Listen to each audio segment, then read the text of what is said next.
So hyperglycemia is, anything which is related to high blood sugar levels, we call it as hyperglycemia. And we know the normal physiological blood sugar levels are between 80 to 100 milligram percent. And anything above 100, we call it as hyperglycemia. Okay, the range may vary, okay, depending upon the chronicity of the diabetes or the uncontrolled sugars. It can be either categorized as acute or chronic diabetes. And we know that diabetes is of two types, type 1 and type 2 diabetes. And we would like to share some of the case reports, and I would like to take the help of these case reports to explain diabetes and hyperglycemic emergencies better with these case reports. So here is a case report which is showing a 58-year-old male. This patient was admitted in my ICU. He was diabetic, he was lethargic, and he was sorry, he was little tachypneic, and he was seen by his wife in the morning hours. He was absolutely lethargic, but he also had history of fever for last 2 days. He had vomiting, and his oral intake had gone down drastically, and he was on oral hypoglycemic agents since many years. So on admission, he has had tachycardia. Pulse was around 140 per minute. BP was 80/60. Respiratory rate was 38. And his blood sugar on admission was noted to be 560 milligram per deciliter. And his ketones were also positive. And our resident did EBG, and EBG showed severe metabolic acidosis. Bicarb was 8 milliequivalents per liter. And his pH was 7.05, PCO2 was 24, and PO2 was 90. And his sodium was 145, potassium was 3.1, and chlorides were 100. And his B1 was also very high, 75, and create had shot up to 2 milligram percent, which is also showing that this patient had some amount of acute kidney injury.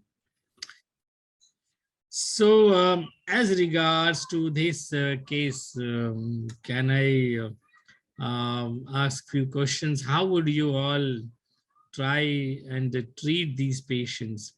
If you have such patient admitted in your emergency, can somebody briefly write about the management of these patients? So hi, good evening, everyone. So this is the first question for today. That is, we have seen the case.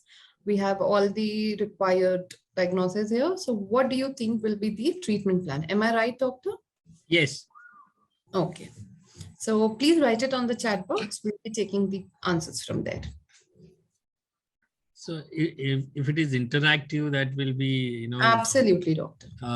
More beneficial to everyone, not only me, but I think you all should be involved with the case reports, so that the delegates are like, they will feel, like they are treating their patients right at this point of time. So we do have one answer from Dr. Vedyanath: volume correction and potassium correction.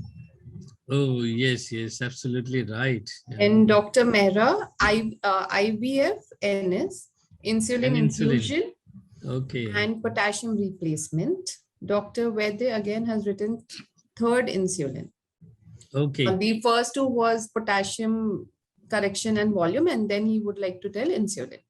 Divya has written start on IVF fluids and then insulin. Dr. Upendra has written DKA, fluids and potassium and IV regular insulin. And I would like to ask the question, like how much fluid you would like to start, and which fluid you would like to start, and how do we titrate your insulin? What will be your bolus dose or infusion dose? Can somebody write on that?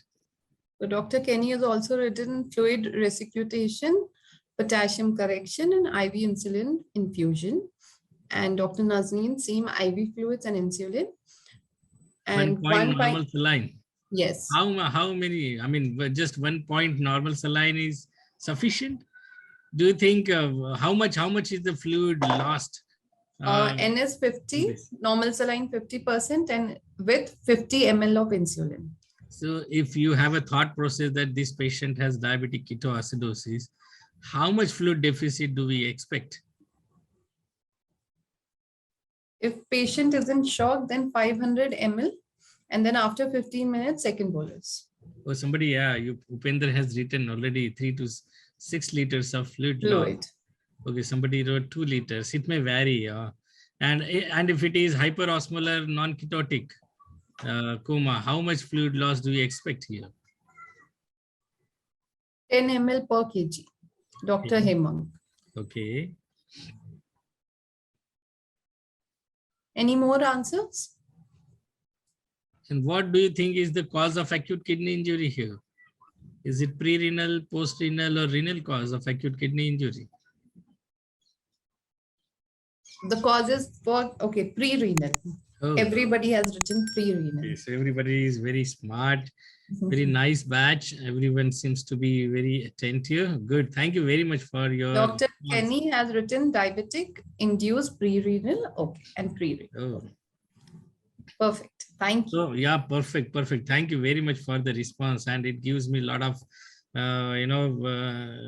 motivation to go ahead with the topic, and that it also gives me sense of understanding that you all have read this topic probably many times. So that's why you all are able to answer this very quickly. So as regards this case is concerned, like, this patient is diabetic. So, but we don't know whether this patient is type 1 diabetic or type 2 diabetic. This patient is already on oral hypoglycemic. So probably this patient is having type 2 diabetes. Otherwise, type 1 diabetes, most of the patients will be on insulin. Dr. Hemang has given one more answer, doctor. Yeah. So replace normal saline 1 liter in 1 hour, then 1 liter next 1 hour, then 1 liter in 2 hours, and then 1 liter in 4 hours. And then at the end, 1 liter in 6 to 8 hours. All normal saline? Yes, doctor. Okay, I'll come to that. Fluid resuscitation part also I would like to discuss at length, because that's very crucial and very important part of the management of diabetic ketoacidosis. So basically, we don't know whether this is diabetic ketoacidosis or this is hyperosmolar non-ketotic coma. But looking at the picture, you see this patient is dehydrated, blood pressure is 80/60. This patient is tachypneic, so probably this patient is likely to have Kussmaul's breathing. And this patient's ketones are also positive and blood sugar is 560. When we compare it with the consider this as diabetic ketoacidosis, when we try to compare diabetic ketoacidosis with hyperosmolar non-ketotic coma, the patient will be dehydrated. That is absolutely right. Patient may be tachycardic. This one is also right. And patient may have rapid respiratory rate. That is also right. But in hyperosmolar non-ketotic coma, the blood glucose may be significantly higher. Maybe the machine may not be able to record it. It is out of range kind of blood sugar levels you may be able to notice when you measure. And the ketones, the positivity of ketones may or may not be there. And ABG will also be like this. The pH may not be so much acidotic in hyperosmolar non-ketotic coma, and bicarbs also may not be this much low. And potassium levels are low in diabetic ketoacidosis, whereas in hyperosmolar non-ketotic, the potassium may be normal or low. Okay, in both these conditions, there will be pre-renal azotemia.